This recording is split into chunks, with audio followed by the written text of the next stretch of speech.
There's a part of your car you handle literally every time you drive, but you probably don't give it a second thought. I'm talking about the handbrake. It seems so simple, right? Just a lever you pull, maybe a button you press, but there's a surprising amount of engineering and, more importantly, critical safety packed into that one little control. So let's dive into why using it correctly is one of the most important habits you can build as a driver. So, first things first, what do we even call this thing? You hear people say handbrake, parking brake, even emergency brake. And while the truth is they're all pointing to the exact same system. But all that confusion over its name, it often leads to some real confusion about when and, more importantly, how we should actually be using it. All right, let's get under the hood, so to speak, and see how this thing actually works. Because understanding the mechanics is really the foundation for using it safely. And the most important concept is what makes it so incredibly different from your regular brakes.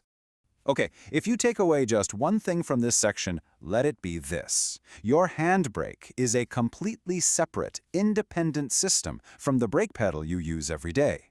Your foot brake? That's all hydraulic fluid. But the handbrake is a mechanical safety net. It uses a good old-fashioned steel cable to physically clamp down on the brakes, usually just the ones in the back. That total independence is exactly what makes it so crucial in an emergency. Now, handbrakes pretty much come in two main flavors these days. First, you've got the classic manual lever. You pull it, you're physically pulling on a steel cable, making it tighter. That satisfying clicking sound, that's a little ratchet holding the tension. It's simple, it's direct, you can feel it working. Then you've got the modern electronic version. With this, a simple button sends an electric signal to tiny motors that do all the work for you. It's really the classic trade-off. Do you want that mechanical feel or the convenience of modern tech with features like auto hold? Okay, so we've talked tech, but now for the really important part, when are you actually supposed to use it?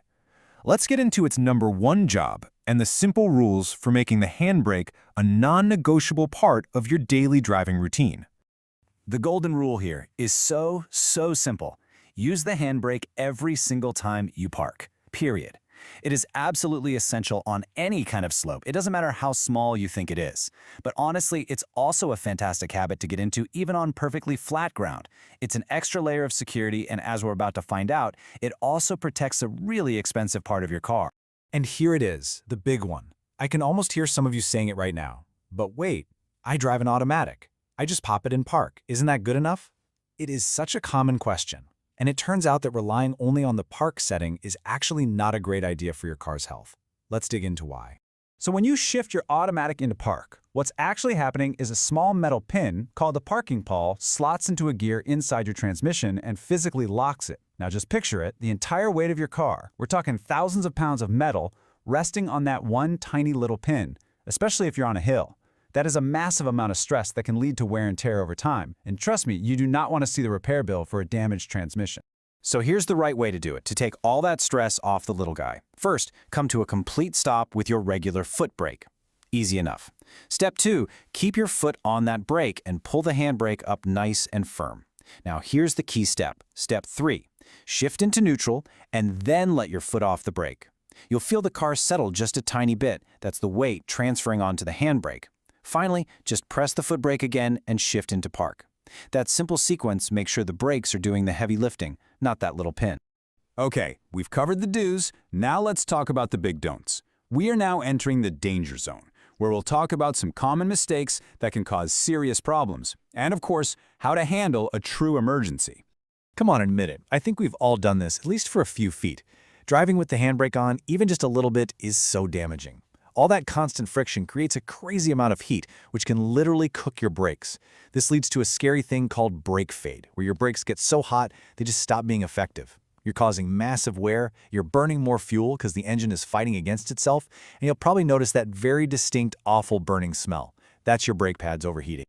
Look, I get it. You might be tempted to give it a little pull to help slow down in normal driving, but let me give you the short answer. Just don't. The number one reason is that the handbrake completely bypasses your car's anti-lock braking system, the ABS. And without ABS, it is incredibly easy to lock up your rear wheels. And if your rear wheels lock up, you could be sent into a totally uncontrolled skid, especially if the road is even a little bit wet. But what if the absolute worst happens? This is where it really earns that name, emergency brake. A source for this explainer actually shared this story about someone they knew whose main brakes completely failed going down a steep hill. I mean, that's a terrifying scenario, but it's real. And in that moment, the handbrake was their last resort. It's a pretty powerful reminder of why this system exists as a backup. So, if you're ever in that nightmare situation and your main brakes have totally failed, this is your lifeline. The key word here, and I cannot stress this enough, is gradually. Do not just yank it up as hard as you can.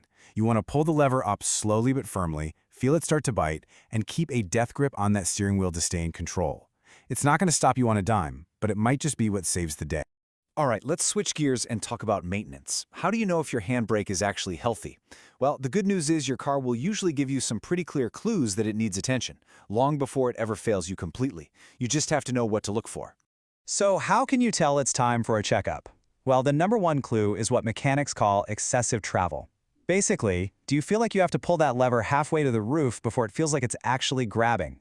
That's a classic sign the cable has stretched.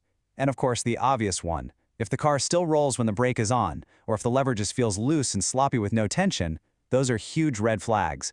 And please don't ignore that dashboard warning light if it stays on after you've released the brake.